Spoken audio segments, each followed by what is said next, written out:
Hola hermanos, saludos a todos. Roberto Carrillo aquí dando la clase desde Zambia, África. Estoy ah, bastante lejos. Estoy grabando la clase aquí en un retiro de liderazgo que estoy haciendo y es muy tarde en la noche. Aquí estoy en Lusaka, África, en Zambia y continuamos con el capítulo 7 de Hebreos, un capítulo que continúa el argumento que hemos estado estudiando.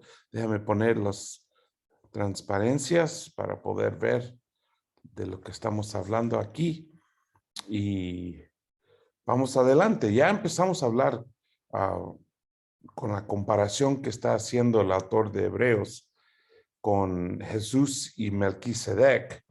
Y continuamos aquí, capítulo 7 es el capítulo de Melquisedec, básicamente, y llegamos al corazón de este argumento de Jesús siendo el sumo sacerdote perfecto para nosotros, que es parte de su argumento grande de que Jesús es mejor que todo lo que tenían los judíos en judaísmo.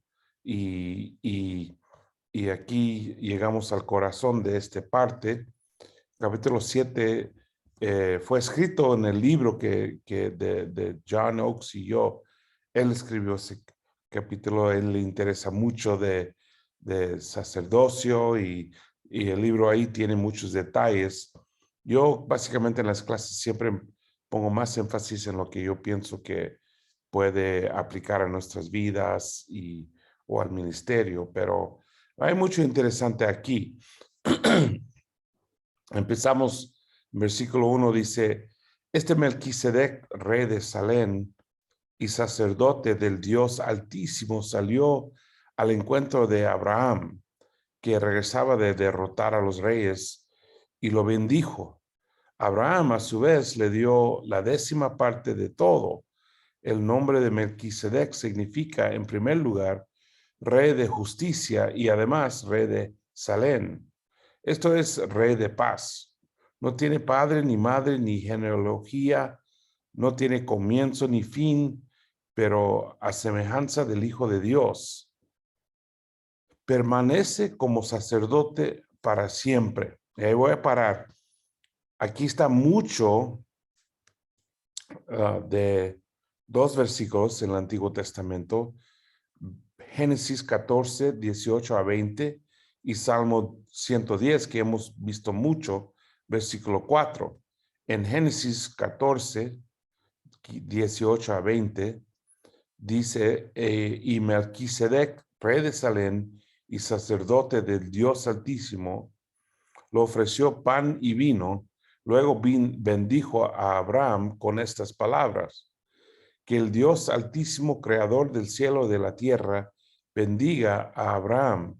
Bendito sea el Dios Altísimo que entregó en tus manos a tus enemigos. Entonces Abraham le dio el diezmo de todo. Y luego también dice en Salmo 110, 4, el Señor ha jurado y no cambiará de parecer. Tú eres sacerdote para siempre, según el orden de Melquisedec. Entonces usa 2 versículos clásicos para poner su argumento. Melquisedec es una figura en la Biblia bastante grande y bastante impactante. Y eso es impresionante porque solo salen estos 2 versículos. No hay mucho, no habla mucho de él, no sabemos mucho de él. En realidad es una figura bastante misteriosa, pero obviamente el autor de Hebreos lo está usando mucho para su argumento, proponiendo que Jesús es de la orden de Melquisedec, ¿no? Y usándolo como argumento para mostrar su superioridad a los sumos sacerdotes que conocen los judíos. entonces habla mucho de la grandeza de Melquisedec, ¿no? Que era rey de Jerusalén, sacerdote de Dios Altísimo, tuvo un encuentro con Abraham, bendijo a Abraham, Abraham le dio la 10ª parte de todo. El nombre Melquisedec significa rey de justicia o rectitud. Esa palabra, Sadek, a veces se traduce justicia y a veces se traduce rectitud. Y obviamente Jesús conecta con los dos, ¿no? También lo llama rey de Salem o la paz, Salem, que es Shalom en hebreo, que no tiene padre ni madre ni genealogía, no tiene comienzo ni fin, semejanza del Hijo de Dios, permanece como sacerdote para siempre. Todo esto explica de Melquisedec, ¿no? Estos 2 versículos. En 2 versículos aprendemos mucho, bastante de Melquisedec. ¿Y por qué? Y vemos por qué el autor de Hebreos lo está usando para mostrar la superioridad de Jesús, usando la figura de Melquisedec. Obviamente hay mucha en comparación, ¿no? Rey de rectitud. Jesús es un rey que es recto, ¿no? De verdad es el rey de rectitud. Es rey de Salem, o que de paz, Melquisedec. Jesús es rey de paz también. De hecho, tiene el título príncipe de paz. Melquisedec era rey de Jerusalén y Jesús es rey espiritual del pueblo de Dios, sacerdote del Dios Altísimo. Jesús es el sacerdote principal de Dios Altísimo. Tuvo un encuentro con Abraham y en Génesis 18 leemos el encuentro de Abraham con 3 ángeles que muchos teólogos dicen o proponen que los 3 ángeles representan el Padre, el Hijo y el Espíritu Santo. Y también esos 3 ángeles pusieron una bendición sobre Abraham y también Melquisedec, ¿no? Entonces, otra conexión. Jesús también bendijo a Abraham. Abraham le dio la 10ª parte de todo. Jesús merece nuestro todo en sacrificio. El nombre de Melquisedec también significa rey de justicia. Jesús vino para establecer la justicia. Fue su primer sermón, ¿no? No tiene padre, ni madre, ni genealogía. Y eso, y que no tiene comienzo ni fin. Los dos son un argumento hermenéutico que usa el autor de Hebreos. John Oakes habla mucho de eso en el capítulo 7, en el capítulo que habla de capítulo 7 en nuestro libro, de que es una forma de poner un argumento, ¿no? De probar la conexión entre los dos.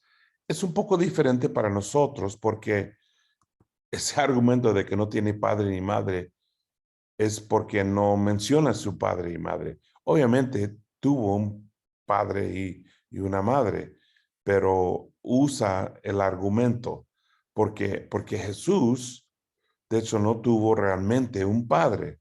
Tuvo una madre, pero no tuvo un padre. Y entonces está usando eso como conexión entre Melquisedec y Jesús, y que no tiene comienzo ni fin, no porque la Biblia dice que no tiene comienzo ni fin, pero porque no sabemos de su comienzo ni de su fin. Hay silencio en la Biblia. Entonces usa eso como argumento que no tiene fin, y así también Jesús no tiene fin. Y habla de la semejanza del Hijo de Dios. Bueno, obviamente Jesús es el Hijo de Dios y permanece como sacerdote para siempre, porque no leemos nada de su fin, ¿no? De cómo termina Melquisedec, pero sí sabemos que permanece como sacerdote para siempre Jesús. Entonces usa unos argumentos hermenéuticos para hacer esa conexión entre Melquisedec y Jesús. Y además el argumento de que Melquisedec es superior a Leví, ¿no? Bueno, los descendientes de Aarón, los del tribu Leví, que son los sumos sacerdotes en futuros. Sí, lo sigue hablando, diciendo, consideran la grandeza de ese hombre, a quien nada menos que patriarca Abraham dio la 10ª parte del botín. Ahora bien, los descendientes de Leví que reciben el sacerdocio tienen por la ley el mandato de cobrar los diezmos del pueblo, es decir, de sus hermanos, aunque estos también son descendientes de Abraham. En cambio, Melquisedec, que no era descendiente de Leví, recibió los diezmos de Abraham y bendijo al que tenía las promesas. Es indiscutible que la persona que bendice es superior a los que recibe, a la que recibe la bendición. En el caso de los levitas, los diezmos los reciben hombres mortales. En el otro caso, los recibe Melquisedec, de quien se da testimonio de que vive. Entonces, obviamente está haciendo el argumento de que el sacerdocio de Melquisedec es mucho más alto que el sacerdocio de Aarón o de los de Leví. Y luego y lo termina diciendo, hasta podría decirse que Leví, quien ahora recibe los diezmos, los pagó por medio de Abraham. Es un argumento bastante, bueno, no quiero decir débil, pero interesante, ¿no? Que dice, porque obviamente la semilla de Leví estuvo en Abraham, porque son descendientes de Abraham, y que de esa manera ellos dieron diezmo a Melquisedec. Sí, es la verdad, pero es un argumento bastante interesante. Dice, ya que Leví estaba presente en su antepasado, Abraham, cuando Melquisedec le salió al encuentro. No, pero el punto está bien. El punto es que seguramente él es superior. Él es superior a los descendientes de Leví y su sacerdocio superior. Y que Jesús viene de un sacerdocio superior, ¿no? Demuestra su superioridad.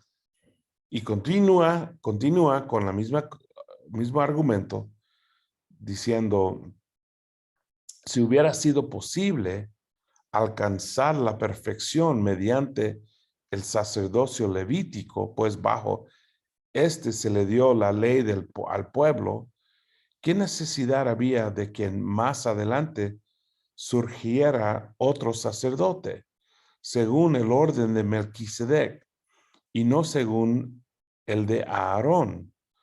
Porque cuando cambia el sacerdocio, también tiene que cambiarse la ley. En efecto, Jesús, de quien se dicen estas cosas, era de otra tribu, de cual nadie se ha dedicado al servicio del altar. Es evidente que nuestro Señor procedía de la tribu de Judá, respecto a la cual nada dijo Moisés con relación al sacerdocio. A lo que hemos dicho resulta aún más evidente si, a semejanza de Melquisedec, surge otro sacerdote que ha llegado a hacerlo no conforme a un requisito legal respecto al linaje humano, sino conforme al poder de una vida indestructible. Entonces continúa con este argumento y lo hace de otra forma, diciendo que con una pregunta de si hubiera sido alcanzar la perfección mediante el sacerdocio levítico, ¿qué necesidad había de que más adelante surgiera otro sacerdote? Entonces está haciendo el argumento que los de Leví nunca nos llevan a la perfección. Y hay que recordar la palabra perfección, teleosis o teleos, no significa sin error o sin mancha o perfecto en la manera que muchas veces nosotros lo usamos. Más bien habla del desarrollo, ¿no? De su sacrificio siendo, ah, cumpliendo la necesidad. Y obviamente los de Leví, su sacrificio no cumple con la necesidad. Ellos tienen su propio pecado también, tienen que ser sacrificio para su pecado. No son escogidos por Dios, son escogidos por su linaje, porque son descendientes de Aarón, y aun cuando hacen todo correcto, no quita todo el pecado. Entonces es un sacrificio imperfecto, es un sacrificio que no nos limpia de todo pecado y no nos ayuda perfectamente. Entonces, pero el sacrificio de Jesús es distinto, porque sí nos lleva a la perfección, sí nos limpia y nos quita todo pecado. Y sigue haciendo ese argumento, usando otra vez el hecho de que Jesús no es del linaje de Aarón, sino de Melquisedec. Y dice, porque cuando cambia el sacerdote, también tiene que cambiarse la ley. En efecto, Jesús, de quien se dicen estas cosas, era de otra tribu, y demuestra, pone el argumento de que Jesús no es de Leví, no, que él realmente es del tribu de Benjamín, perdón, de David. Es evidente que nuestro Señor procedía del tribu de Judá, respecto a la cual no nada dijo Moisés con relación al sacerdocio. Entonces, obviamente está haciendo el argumento de que para nada Jesús es el tribu de Leví, él es más bien el tribu de Judá y descendiente de David, no de Aarón, y que no sería posible Jesús ser sumo sacerdote como los de Leví. Y dice, y los que hemos dicho resulta aún más evidente si a semejanza de Melquisedec surge otro sacerdote. Entonces, el hecho de que vino otro sumo sacerdote es prueba de su argumento, que ha llegado a hacerlo no conforme a un requisito legal respecto al linaje humano, sino conforme al poder de una vida indestructible. Y yo creo que eso es la parte más importante de sumo sacerdocio de Jesús, que no establecido, no viene de una descendencia, no viene de ser parte del tribu de Leví, sino de su vida indestructible. Y la palabra indestructible, acatalitos en griego, significa es imposible pararlo, es imposible detenerlo, que su vida continúa, ¿no? Que aunque lo crucificaron, sigue viviendo, aunque lo enterraron, salió de la tumba, aunque lo querían borrar de la historia, sigue siendo predicado a través de todo el tiempo, los años y hoy día los siglos, ¿no? Que nada lo puede detener y nadie lo puede parar. Y su sumo sacerdocio establecido en eso y sigue continuando, pues de él se da testimonio, tú eres sacerdote para siempre. Nada podría parar a Jesús. Él continúa hasta hoy día, 2000 años después, según el orden de Melquisedec, como de una manera el sacerdocio de Melquisedec nunca terminó porque no sabemos nada, ¿no? Por una parte, la ley anterior queda anulada por ser inútil e ineficaz, ya que no perfeccionó nada. Entonces, no llevó a cabo el sacrificio del sumo sacerdote a Aarón y todos sus descendientes. Era imperfecto, pero el sacrificio de Jesús, vuelvo a repetir, perfeccionó todo. Nos dio, cumplió la necesidad con la necesidad, ayudándonos a recibir perdón de todo pecado. Y no tenía que continuar haciéndolo porque él nunca pecó. Él es un sacerdote de paz, sí, rey de paz, pero también un sacerdote recto. Es decir, que él es el ejemplo de rectitud. Entonces no tiene que continuar haciendo sacrificios. Su sacrificio era perfecto y paga una vez todos los pecados para siempre. Y por la otra se introduce una esperanza mejor mediante la cual nos acercamos a Dios. Todos los judíos sabían de que vivían bajo la ley, viviendo bajo la ley. Cualquier pecado podría condenarlos, pero con Jesús como sumo sacerdote, no tenemos que vivir con temor. No tenemos que vivir continuando haciendo sacrificios con temor de que no iban a ser perdonados nuestros pecados. Al contrario, tenemos la confianza, ¿no? Y dice, y no fue sin juramento. Los otros sacerdotes llegaron a hacerlo sin juramento, mientras que éste llegó a hacerlo con el juramento de aquel que le dijo, el Señor ha jurado y no cambiará de parecer. Tú eres sacerdote para siempre. No, que esto fue un juramento de Dios, poniéndolo como sumo sacerdote, que los otros no tienen, ¿no? Y dice, tú eres sacerdote para siempre. Por tanto, Jesús ha llegado a ser el que garantiza un pacto superior. Entonces, poniendo la conclusión y el punto de que Jesús y su servicio como sumo sacerdote es perfecto y mucho más superior y nos da un pacto mucho superior que los que nos dieron, bueno, que el pacto de Moisés que fue, que lo sigue, perdón, que lo sigue dándonos,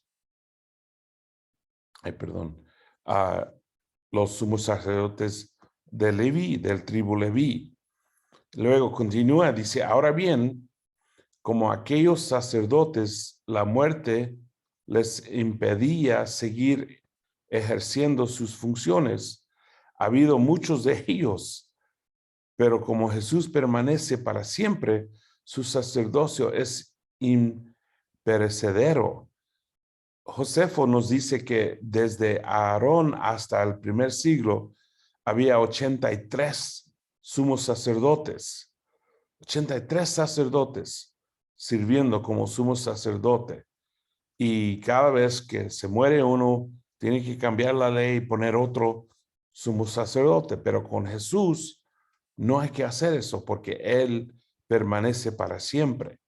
Y por eso también puede salvar por completo, porque Él es nuestra garantía.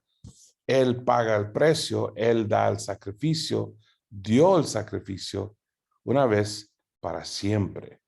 Entonces, a los que por medio de Él se acercan a Dios, ya que vive siempre para interceder por ellos, ¿no? Que lo hizo una vez para siempre. No hay que esperar otro, no hay que esperar algo mejor. Lo hace, lo cumple, lo perfecciona, todo completo con Jesús, no con el sumo sacerdote de los judíos, no con el pacto de los judíos, sino solamente todo viene perfectamente con el pacto de Jesús. Y luego, terminando, dice, nos convenía tener un sumo sacerdote así, santo, irreprochable, puro, apartado de los pecadores y exaltado sobre los cielos. A diferencia de los otros sumos sacerdotes, él no tenía que ofrecer sacrificios día tras día, primero por sus propios pecados y luego por los del pueblo, porque él ofreció el sacrificio una sola vez y para siempre cuando se ofreció a sí mismo. Entonces aquí está terminando su argumento, ¿no? Una vez para siempre, no tenía pecado él, entonces todo su sacrificio era para nuestro pecado. Y dice, de hecho, la ley designa como sumos sacerdotes a hombres débiles, pero al juramento posterior a la ley designa al Hijo, quien ha sido hecho perfecto para siempre. Entonces aquí termina el argumento y diciendo, mostrando que Él hizo el sacrificio perfecto, Él es el sumo sacerdote perfecto, y no una vez, sino para siempre. En él, los sumos sacerdotes, ellos una vez por año en Yom Kippur, el sacrificio del festival de Yom Kippur, los sumos sacerdotes de Leví tienen que hacer el sacrificio. Ellos tienen que comprar un toro y sacrificarlo, y ellos tienen que comprarlo y pagarlo y hacerlo todo. Y es increíble cómo Jesús no pagó algo como un toro, sino lo pagó siempre con su propia vida, su propio sacrificio. El sumo sacerdote perfecto, una vez para siempre. Y ahí termina con su argumento. Y ahí terminamos con ese perícope de enseñanza que es parte del argumento grande de quién es Jesús. Y paramos ahí para esta clase. Otra vez, saludos desde Zambia, África. Y qué increíble este libro, ¿no? Es increíble todo lo que estamos aprendiendo de solamente este libro. Y voy a parar el grabar y terminamos.